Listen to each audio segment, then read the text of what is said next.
Hey, vinyl community, Mark here again from Sound Matters, talking all things vinyl as always. So I've got a big one for you today. I went and asked artificial intelligence one of the most debated topics of all time amongst music fans and music enthusiasts. The question is vinyl better than digital? And I think some of the answers are going to surprise you. So strap yourself in, pour yourself a hot drink, and let's get straight into this huge, debatable topic.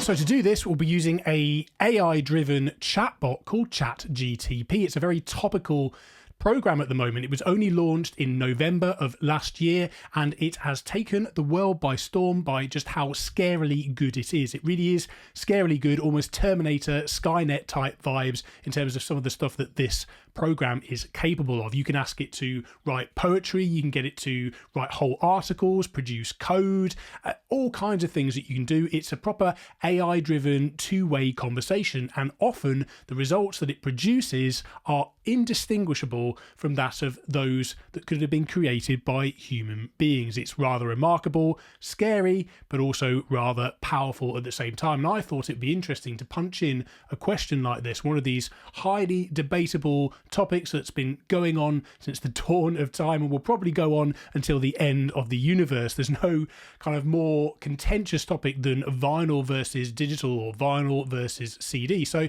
just going to be interesting to put in these questions and see what we get back.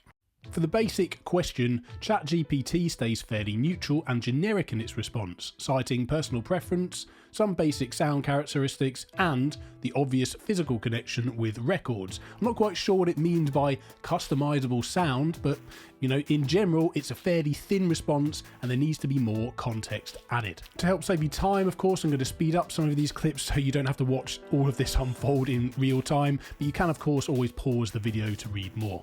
Being an AI chat, I can ask further questions, so I asked the program to give me a more technical answer. At this point, it's worth mentioning that Chat GPT is capable of getting things wrong, of course, and there are some points here which are questionable. Frequency response, for example, vinyl as a medium is capable of frequencies well above the human range of hearing. The key element here is how easy they are to play back, as high frequencies become harder to track as they get closer to the record center. A lot of this is technically true though about dynamic range, signal to noise ratio, and some elements of distortion. Interesting stuff. I then ask it a more direct question, which is better from a technical viewpoint. Essentially, it's stating here that on paper, digital is technically superior to vinyl reproduction. But as many of you know, that's not the entire story. Technically better on paper doesn't always translate in the real world. So here's where it gets really interesting, and for me this gets to the heart of this debate. I add the variable of mastering into the mix. The answer matches my experience with so many records where a perfectly good mix is ruined through poor mastering choices. Vinyl releases often escape this practice to a degree if the record is properly mastered for the vinyl format.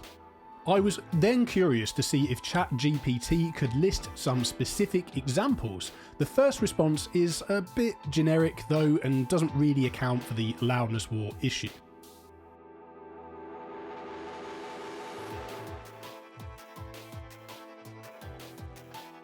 So I then ask for a specific brick wall example where the vinyl record sounds better. Interestingly, it takes quite a while to think about the answer of this one.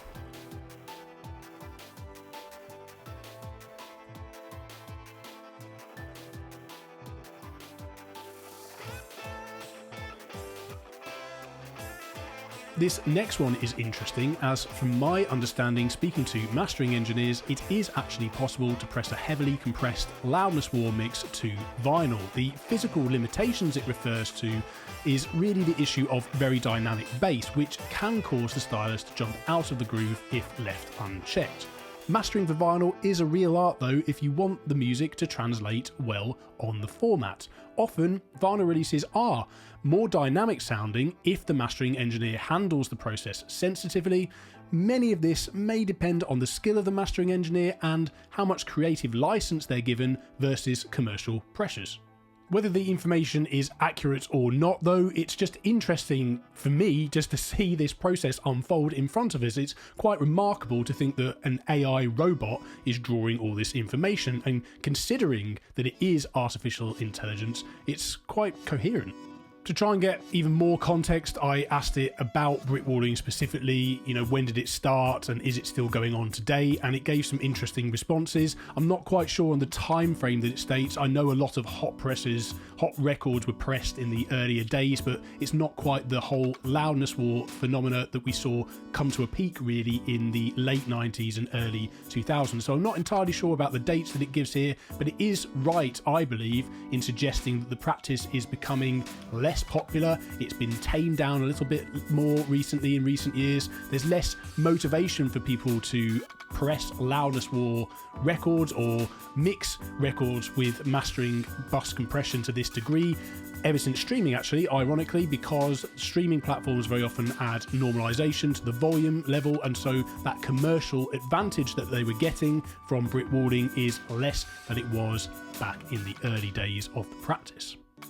Lastly, I call up a specific example from my own record collection where I know for a fact the original CD is infamous for its loudness war compression. I know from my own experience that not all vinyl releases of this record are equal, and one, in particular, the 2012 remaster by Bernie Grundman, sounds better than the rest. So, interestingly, you may be able to use this tool to explore the views on different pressings. Results, however, may vary. While these last couple of questions populate, I'd like to take a moment to welcome on board our latest sponsor, Vinyl Moon, who make beautiful art-focused mixtapes on vinyl, which you can subscribe to each month. It's a great way to discover new music and appreciate the vinyl format in all its glory. See the link in the description for my full review of the service. I'd also like to thank long-term friends of the channel, Groove Washer, who make my favourite record cleaning solution, and 12-inch, who make the frameless record display systems featured behind me in every video. Links to both companies and a 10% discount code are also featured in the description of this video. So that concludes today's topic. Thank you ever so much for watching. What were your thoughts about all of this? Both from the basic question viewpoint, which is not the first time this question's obviously been asked, but it's always good to have that debate down in the discussion or in the comments below. I'd love to hear from you on either side of the fence, on perhaps your more balanced viewpoint and you like both for different reasons, different occasions, that kind of side of things. I love the vinyl medium. It's my favourite way to enjoy music, but I see the positives and negatives of both formats. Both can coexist, I think, and actually complement each other. That's how I feel about it. But what do you think? Let me know down in the comments below. And as a side note, in terms of just the kind of thing that we did with the Chat GPT stuff, the artificial intelligence thing, now that we've unplugged from the Matrix, what do you think about that whole thing? It's kind of mind-blowing, isn't it? It's crazy, really quite potentially powerful stuff, but also potentially, quite dangerous as well. It'd be really interesting to see how this kind of technology progresses. And actually, this is one of the reasons, while I love the digital age that we live in and the many conveniences that come with it, one of the things I really love about vinyl is just the ability to step away from our digital world, to unplug and truly be in the moment with the music. That's one of my favourite things about vinyl, and that's why I'm so passionate about it, why I run this channel and why I run yoursoundmatters.com. So thank you ever so much for watching. If you're new to this channel, please do consider subscribing. We'd love to have you on board. Until next time, keep spinning.